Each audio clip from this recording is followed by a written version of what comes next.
Hello and welcome to a Project Go Create video. Today we're going to use the Flowering Field stamp set, one of the celebration stamp sets. We're inking it up with some Versamark and we're stamping it on some watercolour paper, and we're going to do two different watercolouring techniques just to make a simple card. So I'm just stamping it on there. You can see a slight shine, not very well on the video. This is white embossing powder. This is my favourite. I use it the most. Obviously you can get lots more colours, and I've just covered it and I'm shaking it off into a piece of scrap card, and then I always give it a flick at the back and then just heating it up with the heat gun on number 2, and then I'm just trimming it to fit. And I made 2 of these.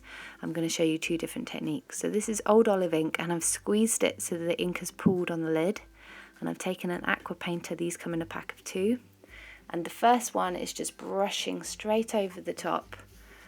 And you can see that I got quite a lot of ink, so it's covered it really nicely. But then if you want to add a bit more, you can go back over the top and make it as dark or as light as you like.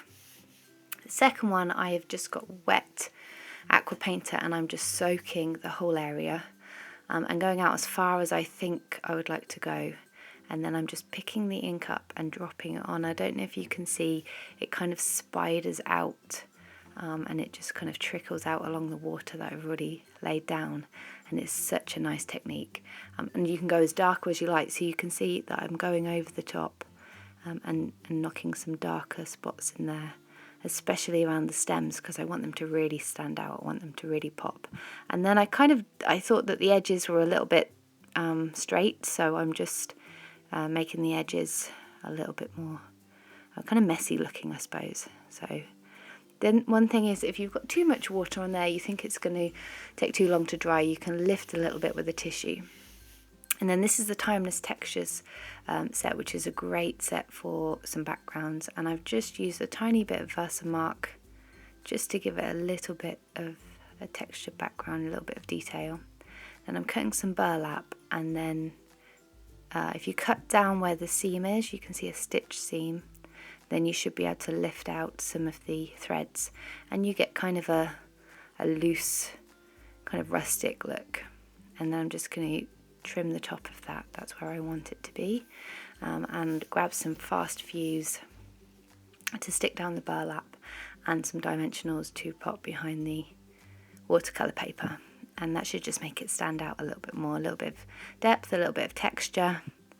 And then you can leave it there if you like. You don't have to do any more to that. It's quite a simple little card. You could always stamp a greeting on the inside, and then obviously stamp your envelope. I just used the old olive ink and the same stamp just to do the envelope. But I thought it would be nice with a greeting, so I got out the And Many More stamp set, which is a great kind of universal greeting stamp set, and the watercolour paper. And I just stamped on Here For You, and then I'm just hand cutting them out, just each individual word.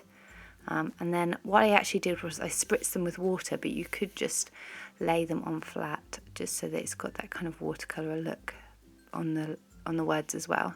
And then I've just used fine tip glue and glued them on.